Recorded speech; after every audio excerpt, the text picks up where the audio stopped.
درود پاک پڑھنے کے بے شمار فضائل و برکات ہیں۔ مصطفیٰ جان رحمت شمع بزم ہدایت صلی اللہ تعالیٰ علیہ وسلم ایک بار اپنے گھر کے باہر تشریف لائے اور اکیلے ہی کہیں تشریف لے جانے لگے تو مسلمانوں کے دوسرے خلیفہ حضرت عمر فاروق اعظم رضی اللہ تعالیٰ عنہ جب دیکھا تو آپ گھبرائے کہ پیارے آقا اکیلے جا رہے ہیں، کوئی اور ساتھ بھی نہیں ہے، کہیں کوئی دشمن حملہ وغیرہ نہ کر دے، تو آپ بھی پیچھے پیچھے چل پڑے۔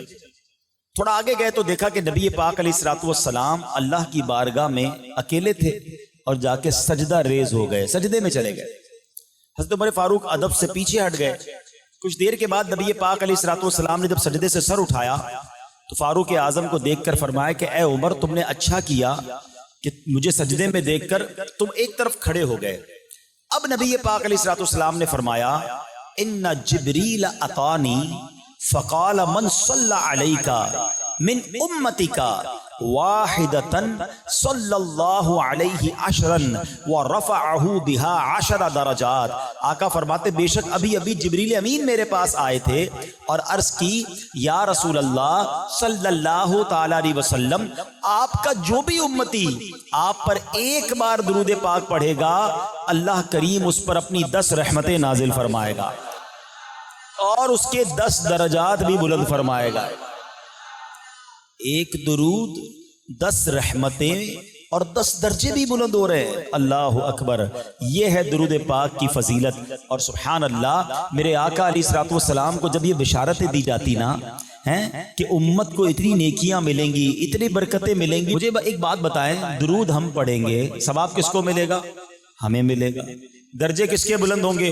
ہمارے ہوں گے۔ گناہ کس کے معاف ہوں گے؟ ہمارے ہوں گے۔ خوشی کس کو ہو رہی ہے؟ ہمارے آقا کو۔ امت سے پیار دیکھو، ہے میری خوش قسمتی میں تیرا امتی۔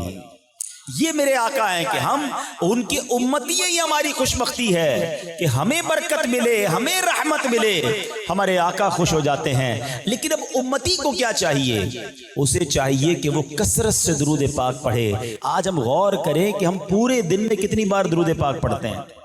موبائل فون پر گھنٹوں گزرتے ہیں لوگوں کے، بیٹری ختم ہو جاتی ہے پھر چارج پہ لگاتے ہیں، پاور بینک لے کے گھوم رہے ہوتے ہیں، موبائل بند، ایسا لگتا ہے بندے کا آکسیجن بند ہو گیا ہے۔ اللہ کے بندو، یہ موبائل تمہارے گھنٹوں لے کے جا رہا ہے، اب ان گھنٹوں میں تم موبائل سے گناہ کما رہے ہو یا نیکی کما رہے ہو؟ کتنے لوگ ہیں جو موبائل سے نیکی کماتے ہیں؟ نہ ہونے کے برابر۔ اکثر اللہ نہ کرے موبائل سے حرام دیکھ رہے ہوتے ہیں، حرام سن رہے ہوتے ہیں، فضول ٹائم ضائع ہو رہا ہوتا ہے۔